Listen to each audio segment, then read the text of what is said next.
Welcome everyone to this Inuit-Crown Partnership Committee meeting. I'd like to thank the Prime Minister, the co-chair, for being here today with us. Also, all federal leadership, federal ministers, Inuit leadership, and associated media. We are pleased to be able to continue our path on reconciliation and the work that we have started now, I believe, 5 years ago in relation to the Inuit-Crown Partnership Committee. We have, over the course of the past year, had to struggle with the pandemic, also a number of other challenges to undertake our regular work of this particular group, but we've persevered. And today I look forward to talking through a number of different key priority areas and also approving a number of things that we have been working on for some time, such as the Inuit-Nunangat policy. I want to thank the government for working constructively with Inuit.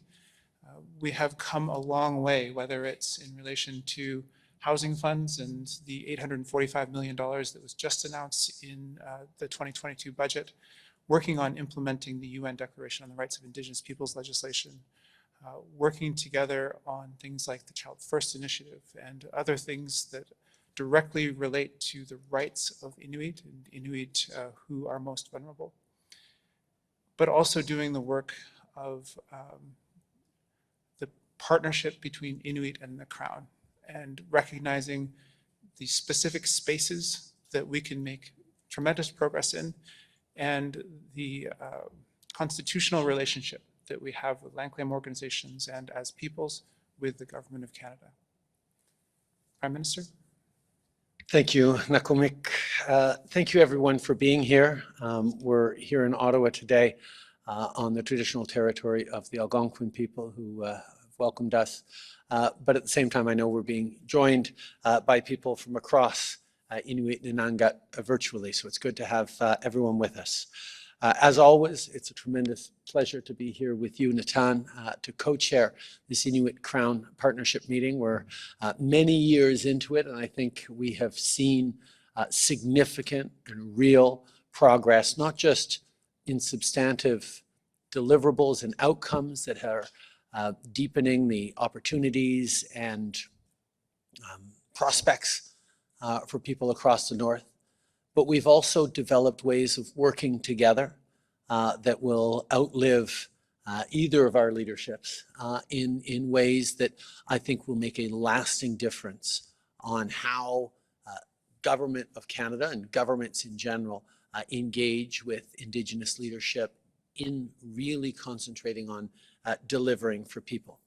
Je veux souligner qu'aujourd'hui, on est accompagné de plusieurs ministres, évidemment les ministres aux affaires autochtones pour le ministre Miller et la ministre Haidou, aussi ministre Vandal qui est le ministre du Nord, mais on a aussi la ministre de la Défense, le ministre de la Justice aussi, parce que quand on s'engage à ce niveau-là, il faut que tout le gouvernement soit présent. We also have a number of important issues to discuss today. Perhaps the most significant is the work on the Inuit-Nunangat policy. This policy has been rigorously co-developed by the Inuit and federal government, with most of the heavy lifting and leadership done by Inuit leaders themselves. I want to take a moment to acknowledge the extraordinary leadership of the Inuit partners on this. Your work and your dedication, not just for your own people, but for bettering Canada through this process, has been remarkable. If it is endorsed today, as I am sure it will be endorsed today, this policy will have a transformative effect, not just on our partnership, but also on those in the Inuit homeland, in Inuit-Nunangat. This policy recognizes Inuit-Nunangat as a distinct geographical, cultural, and political region. It provides a blueprint for ensuring that the needs, interests, and perspectives of Inuit are reflected in all federal policies, programs, services, and initiatives that apply in Inuit-Nunangat or benefit Inuit. Quite frankly, it's long overdue, but it's a positive step in our work towards reconciliation and in recognizing Inuit self-determination.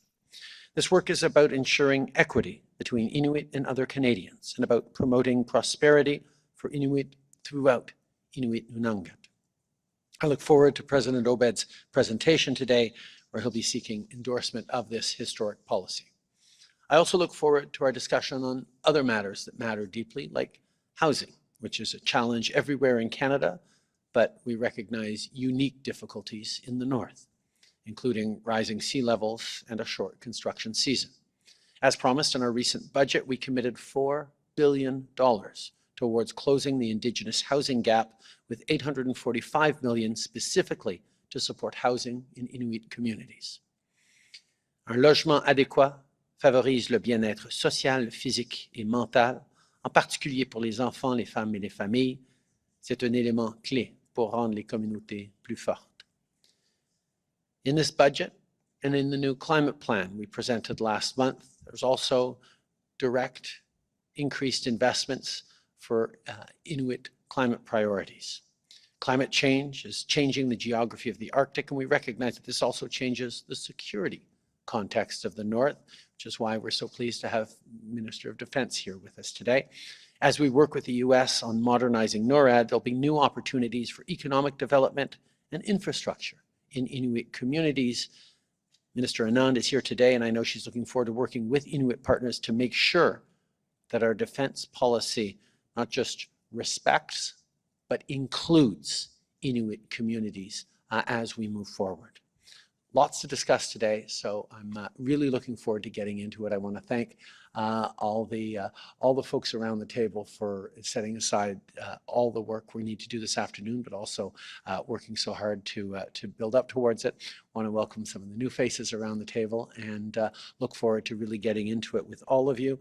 I'm looking forward to continuing on the work we've built to go even further, even faster, and do even more to benefit not just people across Inuit-Nunangat, but across the entire country. Merci beaucoup, mes amis. Back to you, Natan. We'll just pause a moment as the media leave the room.